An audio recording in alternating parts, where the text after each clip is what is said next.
Thank you for joining us today for a virtual First Tuesday event. It's our third such virtual event already. But before introducing our speaker for the day, I do want to say thank you to those alumni and friends who have been regular attendees over these 28 years, and also welcome those joining us for the first time today. I also want to acknowledge Wells Fargo, who's been our long-standing sponsor of the First Tuesday Speaker Series. Thank you. Here's our format for today. After introducing our speaker, Craig Samitt, who is the president and CEO of Blue Cross and Blue Shield of Minnesota, he will present for about 30 minutes, and then I will ask him a few questions of my own before turning to you for your questions. But first, let me tell you more about Craig. Dr. Samitt oversees the state's first and largest health plan in its mission to promote a wider, more economical, and timely available of health services for the people of Minnesota. An internal medicine physician by training, he has worked across multiple healthcare sectors. His senior leadership experience includes serving as an executive vice president at Anthem, partner and global provider practice leader at Oliver Wyman, president and CEO of Healthcare Partners, and president and CEO of Dean Health System, Inc. in Madison, Wisconsin. He currently serves on a number of boards in Minnesota and across the United States. So for nearly 25 years, Craig has been a nationally recognized expert and true thought leader on healthcare delivery and policy. His record of collaborating across the healthcare system to deliver high quality care at a lower cost led to him being named as one of the 50 most influential physician executives and leaders by Modern Healthcare in 2018. He holds an undergraduate degree from Tufts University, a medical degree from Columbia University, and if all that wasn't enough, he also has an MBA from the Wharton School of Business. With that, Craig, thanks for joining us, and the floor is yours. Thank you very much, Dean. Good afternoon to the entire Carlson School and your alumni and all the participants. It's truly an honor to participate today. So let's see if I can meet the first task, which is to share my screen.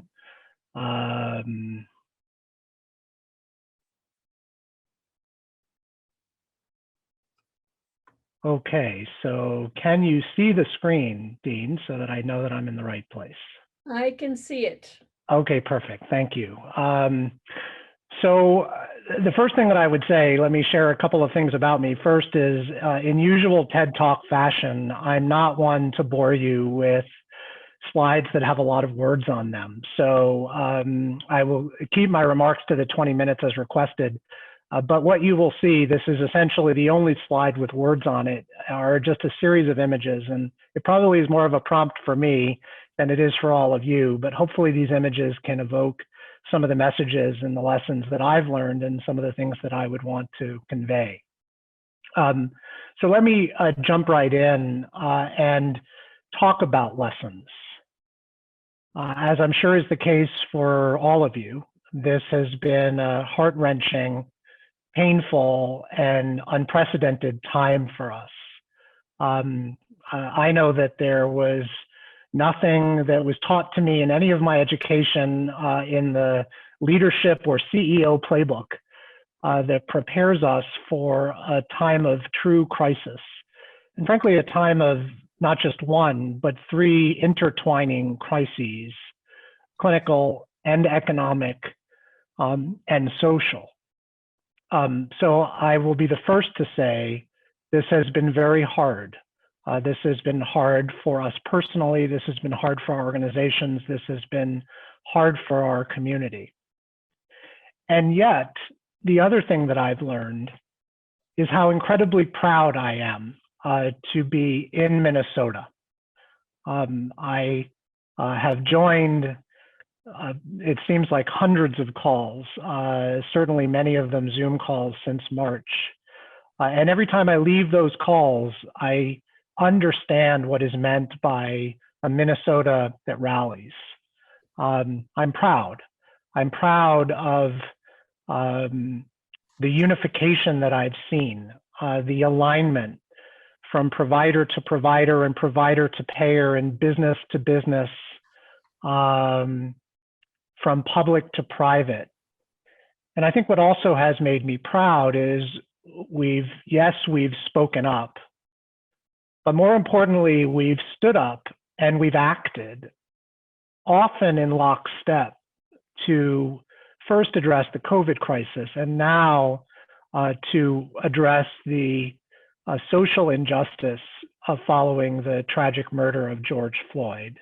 And then most certainly understanding how we address the real need and the opportunity for us to bring our community back to life economically. One more thing that I would share about me that you should know before we go forward, and I didn't learn this here, I learned this before I came to Minnesota, is I think healthcare needs to be healed. I am a doctor who believes that healthcare is broken. I am certainly a health plan CEO that believes that healthcare is broken. I've shared publicly that unfortunately I lost a parent in the midst of the COVID crisis.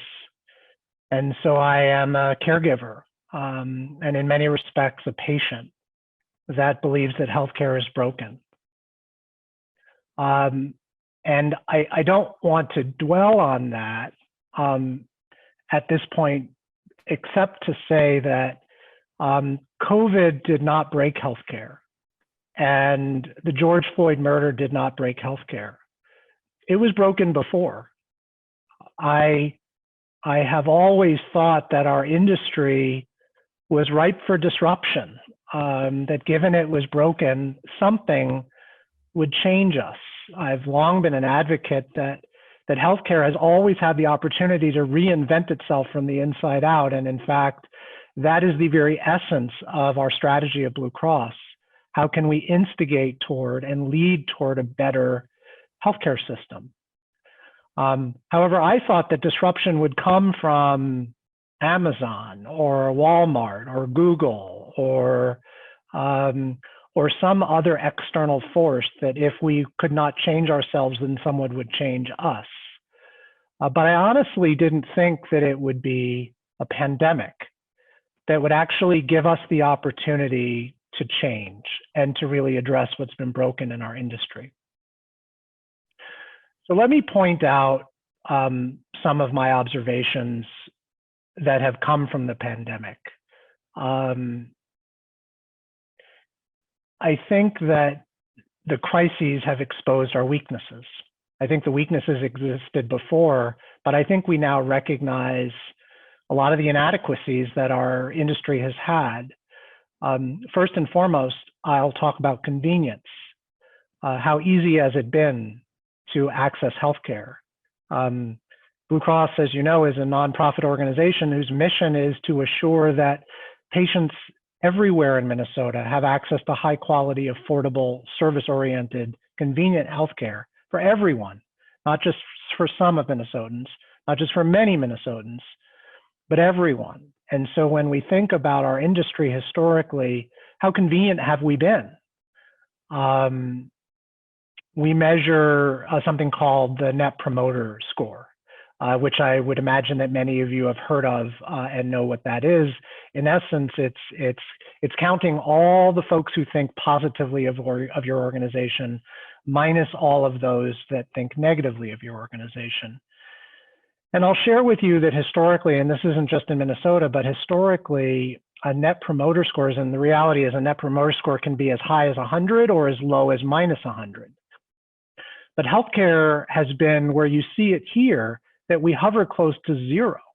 It hasn't been a leader. And I think we don't recognize how distinct we are until we compare ourselves to other industries. So let me put up a well-known organization that many of us know and love, Costco. So Costco with a net promoter score of 79 really highlights the fact that our industry has historically been not very convenient, and we've seen that in the midst of this crisis. The second thing that I would point out here is that healthcare has historically not been equitable. COVID and social injustice did not break that. It was broken. And you don't need to understand the details necessarily of this graphic, but only to reflect the fact that this represents health outcomes comparisons from market to market and region to region in the state. And what is even more remarkable is while we on average, when we compare the quality of healthcare to other states in the nation, we're in the top 5. I remember when I was in Wisconsin, and Wisconsin was number 2 in the nation in quality. I looked over jealously at Minnesota because Minnesota was number 1, and it was sort of between Minnesota and New Hampshire. We've fallen a bit since then, so we're 4th or 5th in the nation from a quality standpoint. But when we look under the covers or we double click at whether healthcare is equitable, we find that we have some of the greatest disparities in the country. And just imagine if we could address those inequities and those disparities, what ranking we would be on average from a quality standpoint in the nation. And healthcare was broken before as it relates to cost. In 2019, the total cost of care in Minnesota went up year over year by 9%. And on average, that may not sound like a lot. However, I would point out that was triple the national average in cost inflation in 2019. So we are on an unsustainable trajectory. And to further underscore the concerns about this slide represents 20 years of price changes in the United States ending in 2018. And you can see where the costs of healthcare services fare versus the inflationary trends for just about everything else.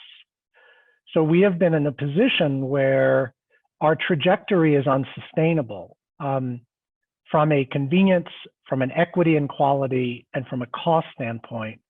We have work to do. And then finally, what I would share is the crisis has really exposed the challenges with our addiction to volume-based healthcare. We have worked off of a chassis of fee-for-service healthcare certainly for my entire lifetime.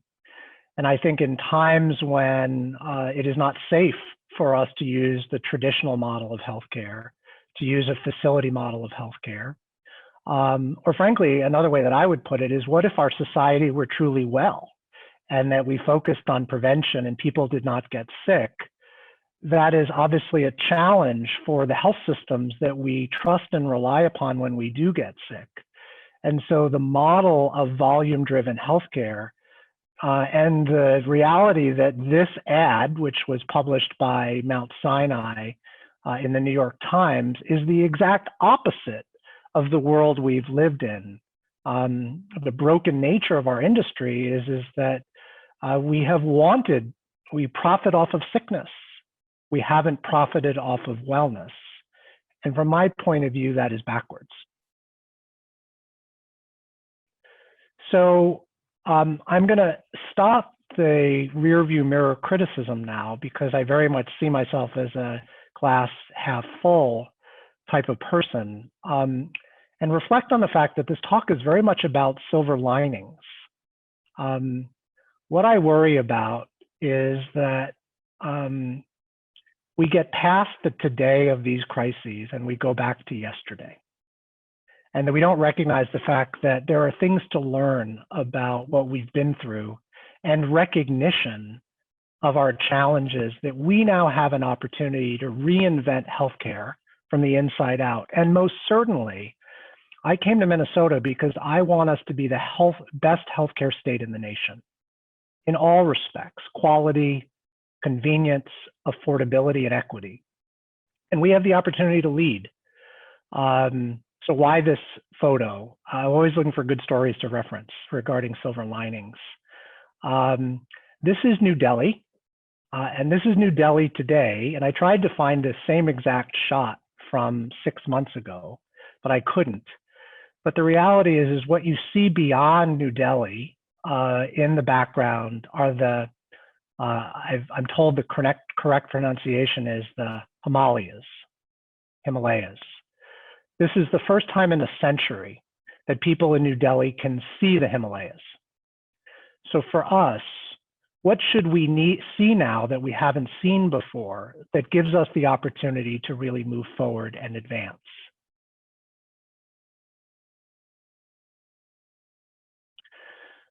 So we're at the point where we need to make a choice.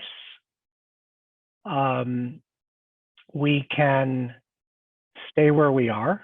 We can go back to yesterday, or we can go to what I would describe as the day after tomorrow.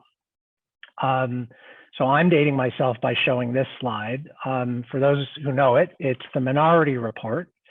The Minority Report was essentially all about, well, if you knew what the future would hold, what would you change today that would position you better for success? I feel like that's where we're at in our transition now. And for those who don't know it, this is Tom Cruise. He was a famous actor in his day.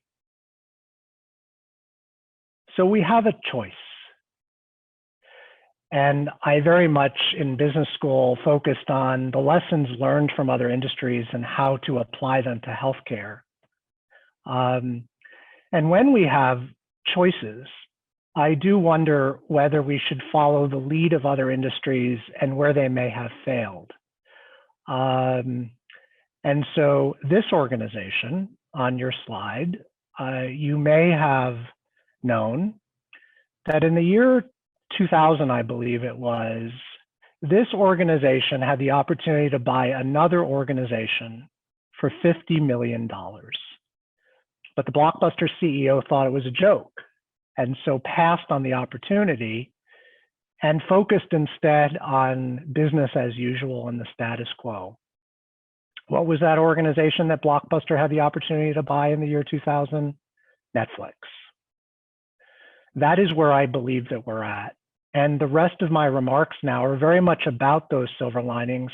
And it's very much about what I would call what if statements.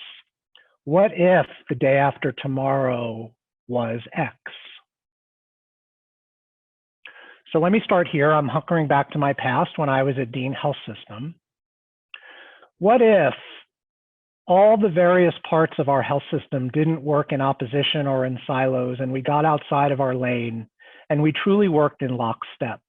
Hospitals, doctors, health plans, patients, regulators, legislators, community agencies. What if we were aligned around a common purpose? What if we were incented to keep people well, keep people healthy, protect them, prevent illness, create a sustainable system? And the reason I show that slide is when I was in Wisconsin, that was the model that we had. We were an integrated delivery system.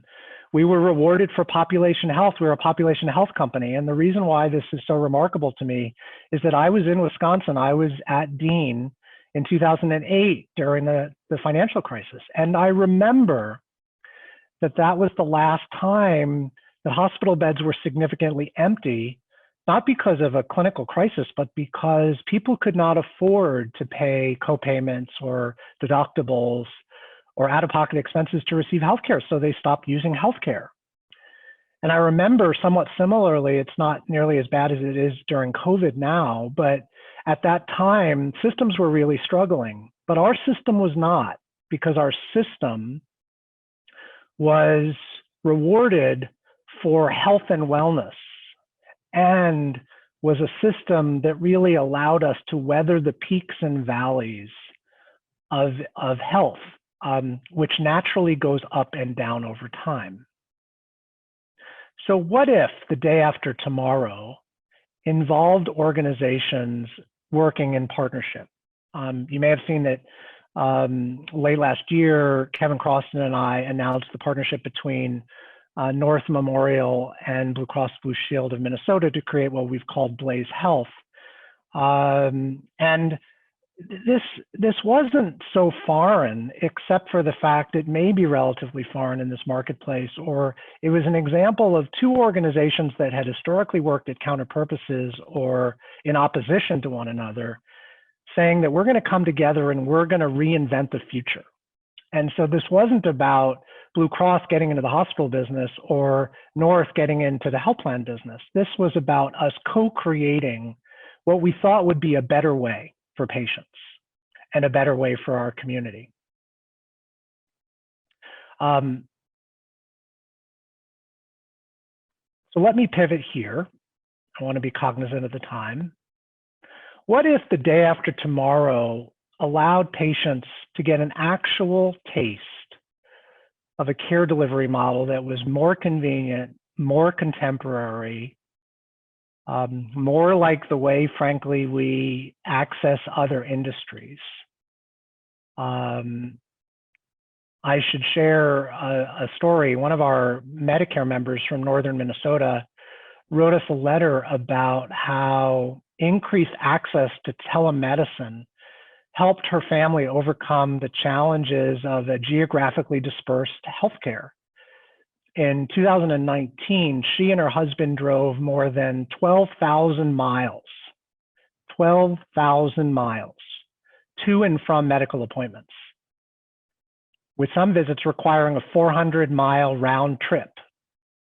So with telemedicine, the couple now can see specialists from all over the state right from their home, their living room, or their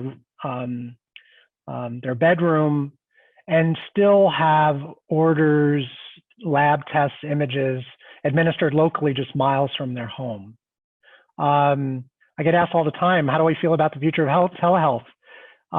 I've used this slide in my presentations for 5 years because the opportunity for us to pivot to a more contemporary, nimble, easier, perhaps sometimes more cost-effective alternative is long overdue in our industry. Can we imagine if we were unable to do telebanking and we were asked to just go to the teller in the bank whenever we needed to do banking? What other industry that we live in doesn't rely upon technological advancements like this? And I wanted to share with you the sort of the degree of magnitude that telehealth has grown just within the course of the last 3 months. So I'll start with the fact that so in 2019, 99% of all of the visits that Blue Cross Minnesota paid for with providers were face-to-face, underscoring the fact that 1% were virtual. But note that now, just in the last 4 months, we have generated 1 million telehealth visits compared to 65,000 telehealth visits that were claimed over the course of the entire year in 2019. That is, in essence, a 100-fold increase. Now, I don't know whether we're going to, shift from 99.1 to 199. I don't necessarily believe that that's what the day after tomorrow will hold. But what if the day after tomorrow looks like this? What if we essentially say we shouldn't go back to the way things were? Telehealth isn't for everything, but there are many things that we've gotten in a car to have a service that may not need to be done face-to-face. So maybe the future is 40% face-to-face, 30% virtual. And I would also point out the fact that maybe we want to see the return of a new care delivery model that is back in our homes. Because we are fearful, there is risk, there is convenience, there are transportation barriers. And maybe the future of healthcare looks a little bit more like, to some degree, the past of healthcare from a house call perspective. And I'd go further to say, what if the future of healthcare looked like this? What if in the home, we actually could conduct telehealth visits right within our TV screen, securely and safely, and many services were conducted there?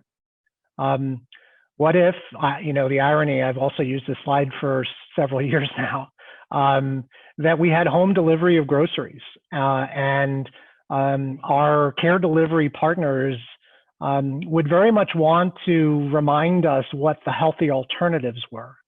And what if in the lower right, we had Alexa alternatives to serve as a triage mechanism so that if we had simple questions, we didn't have to wait for a phone call for minutes or hours to get our answers. And what if Livio is Blue Cross Minnesota's care delivery partner? What if care became mobile? So what if someone brought care to you in the home? What if it was always available? What if it was the whole person, not just clinical, but social and emotional? What if it was cheaper? What if it were easier to use? What if we saw the return of a modern house call? So I'm almost finished here. What if we truly looked at healthcare through the lens of prevention? We use this expression, an ounce of prevention is worth a pound of cure. In every other industry, we put in place steps so that mail doesn't get lost, there are no airline adverse events, money doesn't get deposited in the wrong account, we're not injured because we have airbags, seat belts, bike helmets, life preservers, smoke detectors. So what if we similarly did things that caught cancer early, prevented heart disease or pulmonary disease, truly address the ways that mental health affects our physical health? What if we were in the wellness business, not in the sickness business? What if there was as much health in healthcare as there was care? And what if that also included the reality that racial inequities and social inequities and social determinants of health, like food insecurity or like housing affordability, what if our definition of wellness and prevention was inclusive of all the things that we could do that we know when we really address and fix them and solve for them, that we actually create a healthy environment for all Minnesotans? What if we pay for social care as we would pay for health care because we believe that an ounce of prevention truly is worth a pound of cure? What if all of this were in the ounce?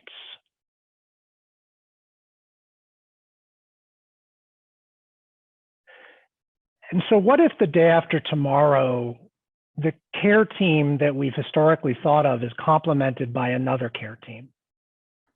And I had some fun coming up with some new specialist titles. But what if we had a preventionalist whose role was truly to help us stay out of trouble and to make sure that we got all of our wellness efforts completed? What if there was a residentialist who was actually the one who delivered modern home calls? What if there was house calls? What if there was a navigist who essentially helped us navigate a complex health system because otherwise we have to manage it ourselves, either for ourselves or for our loved ones who are sick, because it's fragmented? What if Alexa's involved? What if there's a handy person to make sure that our homes are safe? What if Geek Squad came to make sure that we had access to telehealth? What if? What if? What if? I think we can do this. We've done many things in COVID time. We can do this too. And I would argue that we have the opportunity and the obligation to see the silver linings in what we've been through and really address them. And if we don't go to the day after tomorrow and we go back to yesterday, I worry that we should beware. I have always believed that we can reinvent healthcare from the inside out, although there are many that would seek to reinvent healthcare from the outside in. And all we have to do is look at this slide to recognize that these opportunities or these challenges by disruptive innovators have changed numerous other industries over the course of the last many years. And I would predict without any doubt that if we don't change ourselves and go to a day after tomorrow, that we will be forced to stay where we are or go back to yesterday. And then just one more slide, and it's a story that I love to tell, and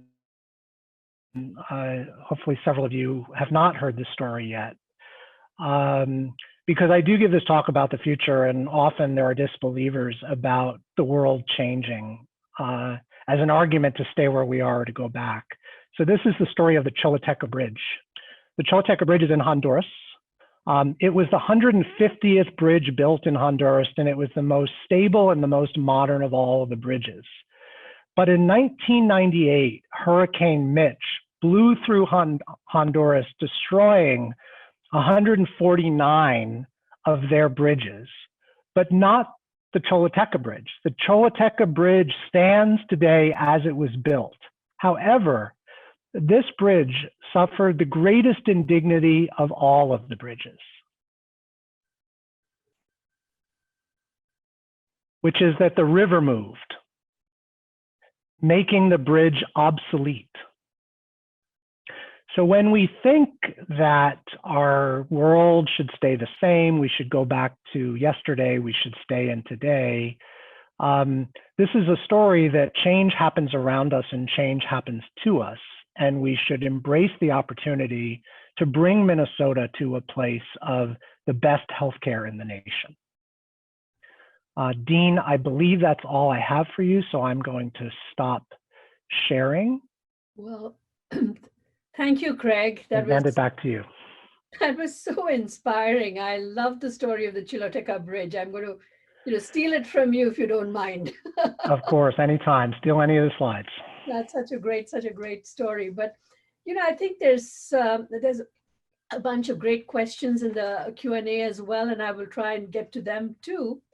But I think, you said that it's, we want an actual taste of a more convenient, more contemporary, medicine, which is more like other industries. And, clearly you're so, this acceleration of the use of telehealth has been, very interesting. It's been acceleration in so many industries in the use of technology. And it's, we see that in education. Clearly, you're seeing that in healthcare.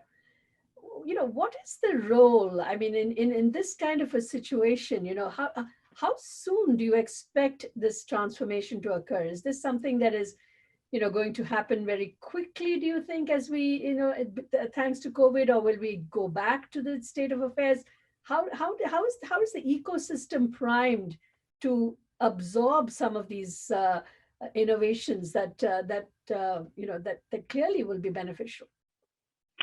I mean, I would say that I think some of the things will happen a whole lot quicker than others, but I'm a big believer in, I'm sure that many of your audience has read The Tipping Point, and I'm a big believer that industries and our reliance on traditions can change on a dime. And I think if we even look at sort of the use of Uber as really such a dramatic and quick evolution of the transportation business from what it was to what it is, we could very well argue, especially as it pertains to telehealth, that we'll see a bigger pivot. That said, I think that our industry has been very resistant to change. We haven't been very inventive. And I think both as physicians, I wear three hats. I'm a physician, I'm a health plan executive, and I'm a patient. And I think collectively wearing all three hats, we're sort of resistant to change, or we believe that healthcare isn't like every other industry and that we shouldn't change and that we won't change.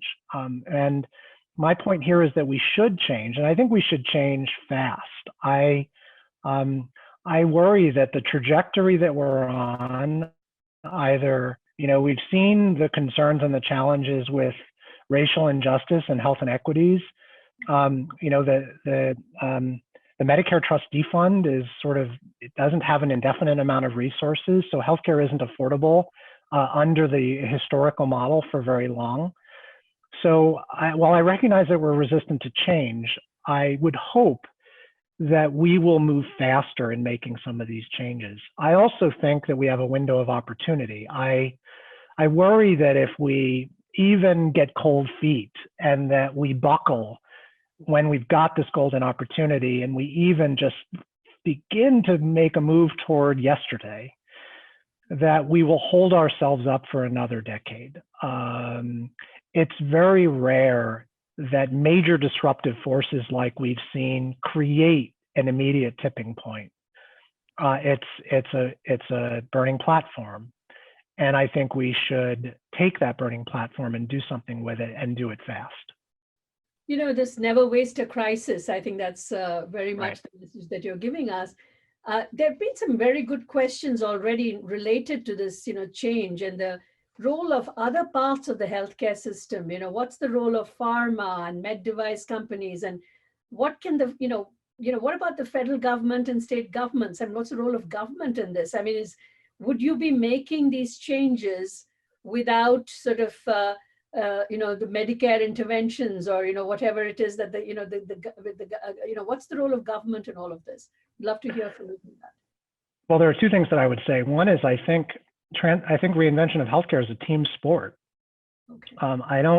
I don't think any individual component, any stakeholder or any provider or any entity for that matter can influence the degree of change that we need to see. And I think the world that I came from highlights the fact that when you do get hospitals, doctors, pharma, patients, health plans, social service agencies, and we're all aligned around a common purpose.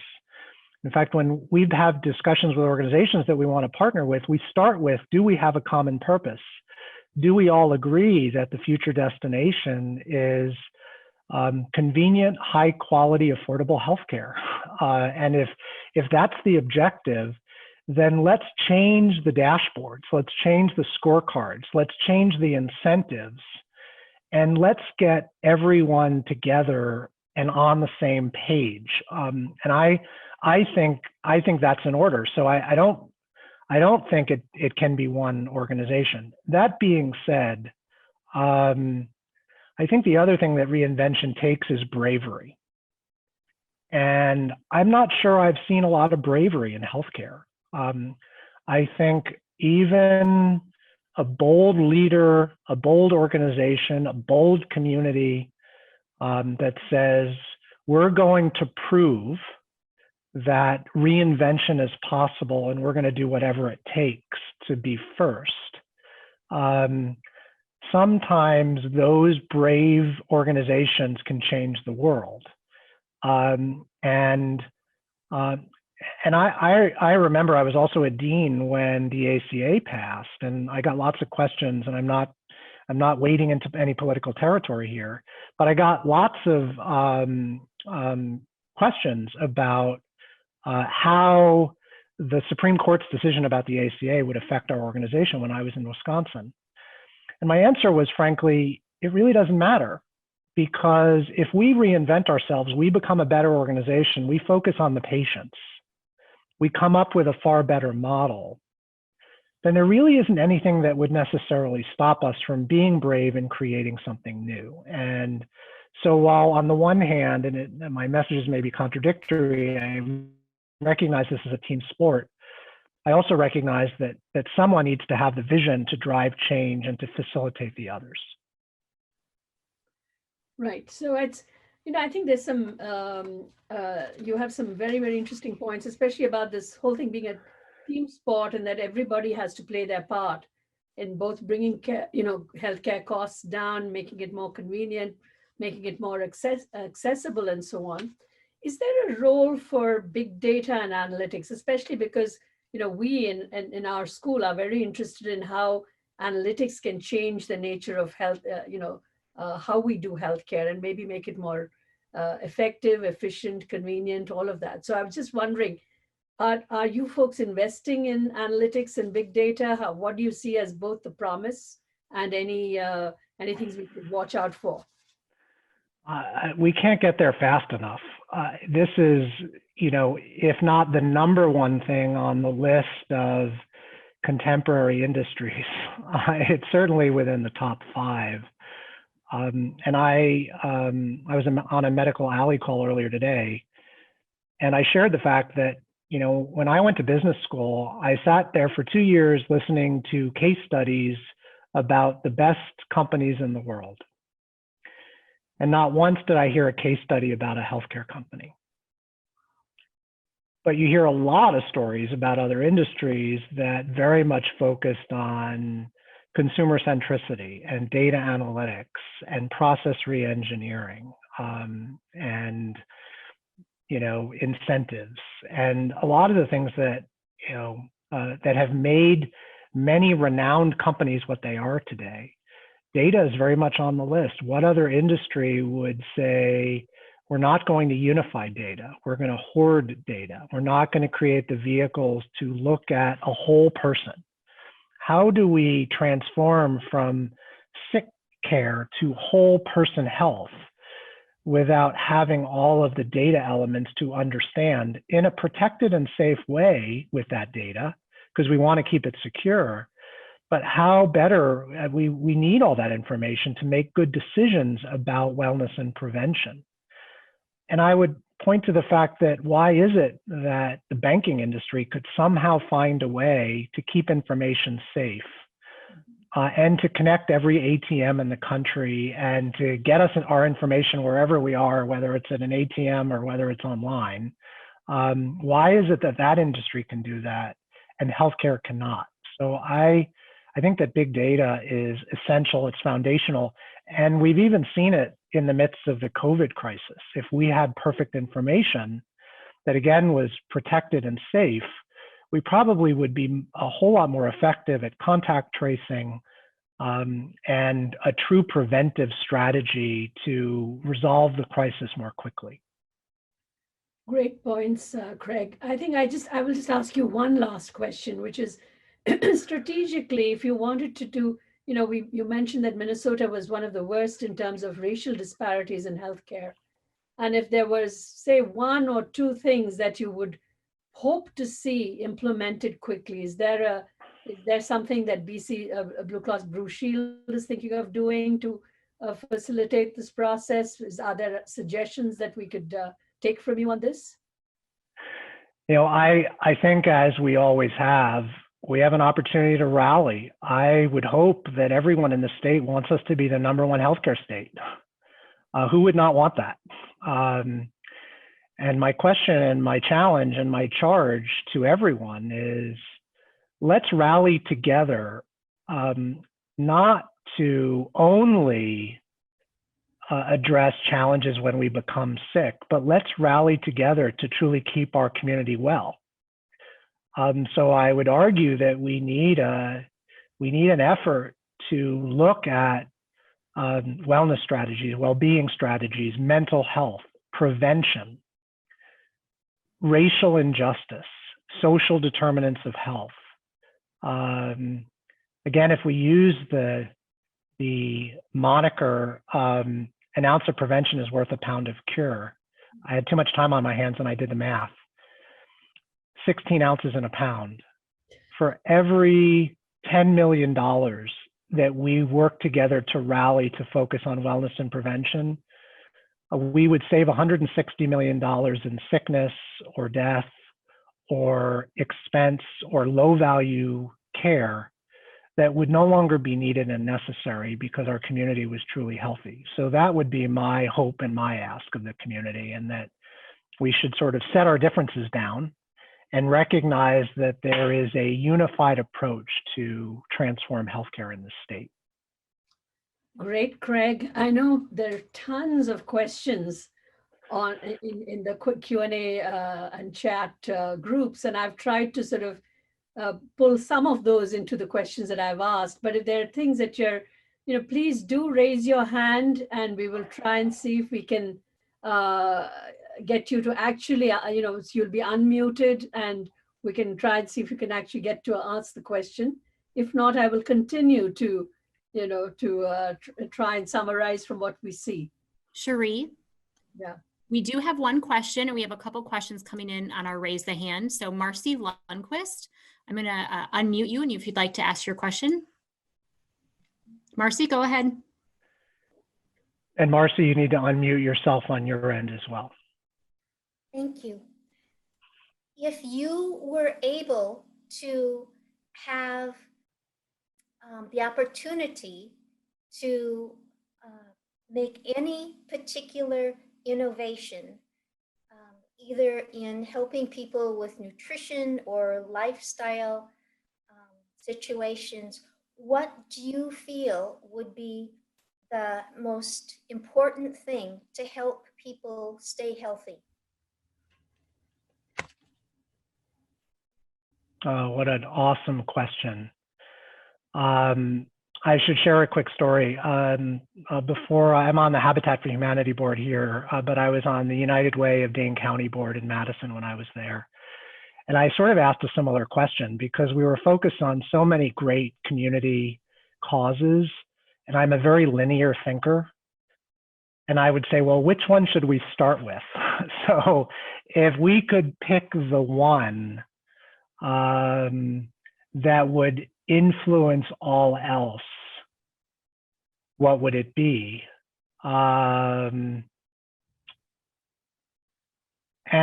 I think that I would have to pick economic security. I mean, because I very much believe that, you know, on average, we're an excellent healthcare state. So some of our greatest healthcare quality state. So some of our greatest opportunities are to improve the average quality and the health of the state is to address health disparities and racial injustice. And so, if I were to think linearly, I would say that economic disparities lead to housing insecurities, lead to food insecurities. So I think that's the one that I would likely focus on first, but it's really hard because they're all interrelated, and one could equally argue that housing insecurity, if we solve for that, we would address income disparities, and then we could address food disparities. So a really difficult question. I think the more important thing is that we have the opportunity to test that now. A charge that I would again make is, you know, let's unify and begin to solve true problems in the industry. I'll give you an example. Every healthcare system and health plan in this state touches every Minnesotan. What if we were to say, we're no longer going to create any environment where any patient needs to go to an emergency room because they're hungry? That we would address childhood and adult food insecurities to avoid unnecessary healthcare utilization because people don't have access to food. Could we solve that problem together? Could a bunch of different organizations look even at a singular community and say, if we rally together to address all the social determinants and wellness and prevention, can we demonstrate that an ounce of prevention is really worth a pound of cure? So I don't know if it matters where we start, but what I would say is we have to start, and we have to pick up these problems and do something with them this time. Thanks for your question, Marcy. Craig, we have a question from Kerri Shear. Kerri, I'm gonna unmute you, or you wanna unmute yourself? Unmute. Okay, did that work? Yeah. Good. Okay, well, thank you so much for taking my question. I really appreciate it. I'm an alum. I'll date myself, 1983, and U of M, that's from the business school, and 2 more degrees. As I will take a moment to say, when I told my aunt, oh my God, I'm going to be 40 years old when I finish my PhD. And she said, guess what? You're going to be 40 anyway. Why don't you just be 40 with a PhD? So here I am. I am a psychologist and work with both organizations and individuals. I have tried valiantly for many, many years to become one of your networked providers. And to say this is a challenging process is quite an understatement. You, Blue Cross, are not alone, because all virtually of the other large health networks in the state seem to follow the same practice of responding to virtually all, and I'm talking about thousands of therapists who have collectively discussed this, and the leadership of all of the major mental health organizations. That's Minnesota Psychological Association, Association of Marriage and Family Therapists, and the Social Workers Group have found the same phenomenon, that our applications are met with the response of, quote, "We have too many providers in your zip code." And I do live in Minneapolis, and I thought, well, what if I had a home office? My office currently is in Minnetonka, although at the moment it's in my living room, sadly. But in Minnetonka is land of therapists. Then I thought, well, guess what? You live in the city, Abbott Northwestern, forget it, So I decided to open an outstate office where a good friend of mine lives in Laverne, Minnesota. And I actually just looked it up. The 2010 census said that the population is 4,745. And I was told there are too many therapists there. My friend is a nurse and has lived there for, almost 30 years. And she said, you can't find a therapist here, not to mention who wants to see a therapist who lives in Laverne and who you're going to bump into down the street. People would adore seeing you if you came here once a week, even once a month. They would love it. And I got the same response, and I have applied numerous times.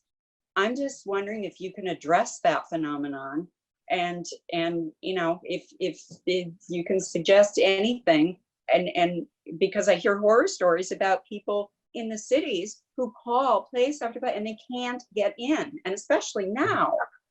So long question, sorry, but thank you.